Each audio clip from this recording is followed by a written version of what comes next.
started with BMX racing when I was 6. Kind of a roundabout story. There was a hurricane coming, so we were driving up to a hardware store to get hurricane supplies, and we went past a BMX track and turned around and asked questions. And I think like after the hurricane, my older brother and I were out there on bikes, and then within months, the rest of my family also got into it. And then my sister, once she was old enough, she was like an infant at the time. And then when I was 15, all my racing friends got into freestyle, and that looked fun, so I did too. And it ended up being way more fun than racing, and so I kept at that. And then as far as competing goes, there still is a really fantastic competition series in Florida for BMX Freestyle.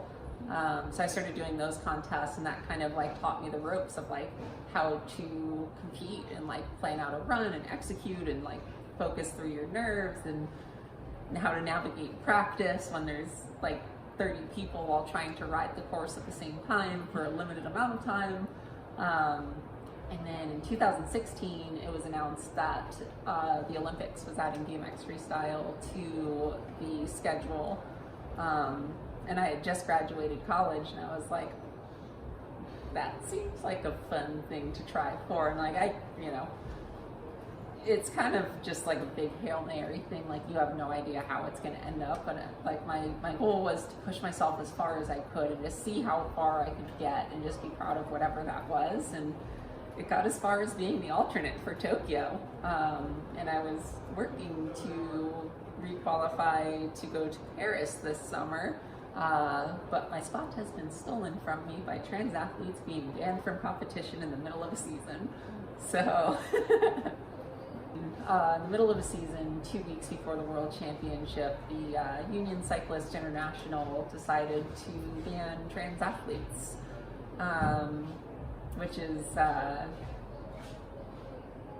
very unprecedented for how they did it. Typically, when this organization changes rules, they don't do it in the middle of a season. Like, they also regulate what kinds of bikes and equipment you can use in events, and when they make those changes, they'll give the manufacturers and the teams and the athletes time to adapt. So it would never happen in the middle of a season.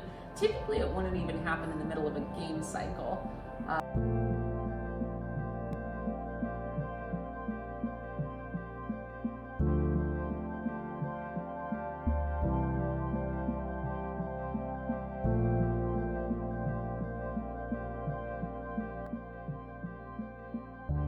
Ideally, the rules not only get reversed, but there are protections put in place against something like this ever happening again.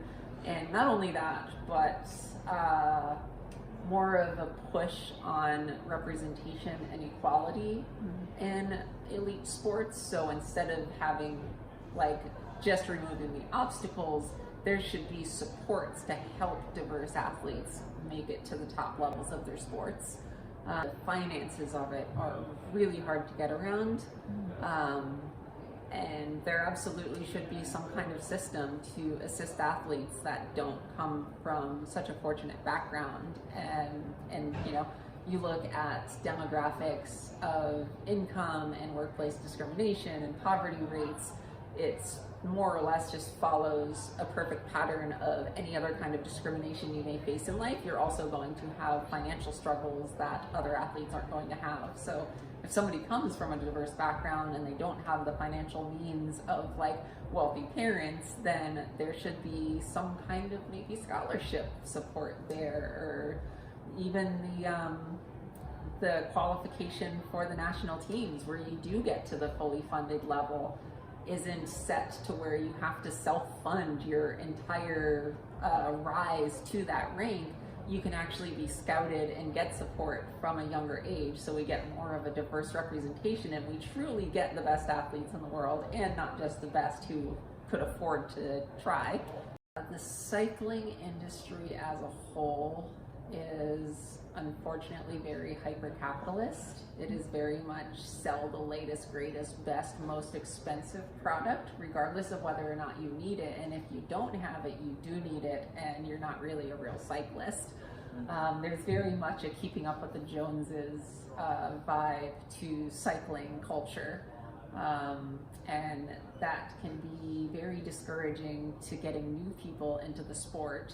So I have seen some good work lately of cycling being made more affordable, but there still remains that like push to always have like the latest, greatest new model, even if it's just a color change. If you have last year's bike, then you're not really a real cyclist, are you? So the best bike is the one that you already have. The one that works for you is the one that you're already riding. You can upgrade it as needed, you can replace things as needed, but constantly getting new stuff just for the sake of having new stuff is not only unnecessary, but it's so wasteful and so bad for our planet, and it's very exclusionary for people who can't afford to do that.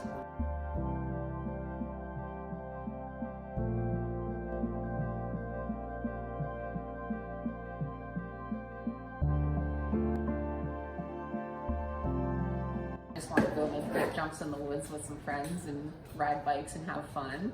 I'm not typically the type to go into a hyper competitive environment and be like, I'm going to be the best ever.